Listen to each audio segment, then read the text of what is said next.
Have you ever heard of an anime pilgrimage before? Well, it's similar to that if you went to a real life location where your favourite movie scene was shot from, but instead it was the setting of your favourite anime. And last year in September, I went to a location in Japan during my holiday there, and it was called Oarai, which is a nice seaside town in Ibaraki Prefecture.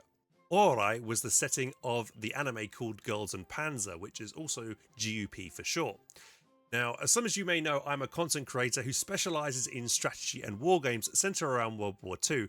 So it'll be no surprise that I enjoy a show like this where you have combat between World War tanks and there's also some hilarious stereotypes in there as well. So I ended up staying in Orai for a few days and I wanted to explore all the areas featured around the show and also see firsthand how this particular anime had such a profound effect on the town. While at Hokkaido University in 2014, I did a dissertation on the effect anime had on local areas, and in the case of Orai, it did wonders for the local economy, especially after the horrible disasters they had in 2011 with the tsunami and all the horrible earthquakes. To get to Orai, I took about a 2 hour long Shinkansen ride, the bullet train, from Tokyo to the big city of Mito. And then from Mito, it was a quick transfer onto another train, which was about 20-30 minutes local train to the seaside town of Oarai.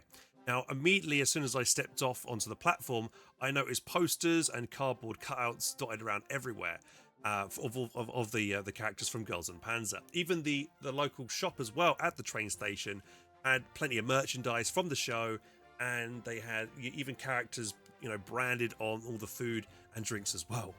So once I left the train station, I then got myself into a taxi and went to the local hotel, which I'd be staying at, which was called the Orai Park Hotel. It was very nice. And upon arriving, I was again greeted by another cardboard cutout character from the show. The hotel staff were very kind and friendly. And also I later learned from a local, Machi-san, who ran the local pizza shop, that nearly every kind of local shop, restaurant or business had some kind of dedicated character from Girls and Panzer, which I just found really fascinating. Those that didn't have a character would be applying for the local council to obtain one. And that would be based on, I guess, if a new character would appear in future episodes or a future film. And Kumachi-san himself, who owned the local pizza restaurant, did apply for one a couple of years ago and was granted a character called Cranberry, who would be, I think, is featuring in the next film coming up in 2026. So yeah, I find it really fascinating because, not everybody likes anime, right? But this town has taken this show and ran with it. And it's been such a huge boon for their local economy. I was there for a few more days and I can go more into detail on that in the future parts. I can do part 2 or part 3 if you guys are interested. But yeah, thanks for watching. I'll catch you in the next one.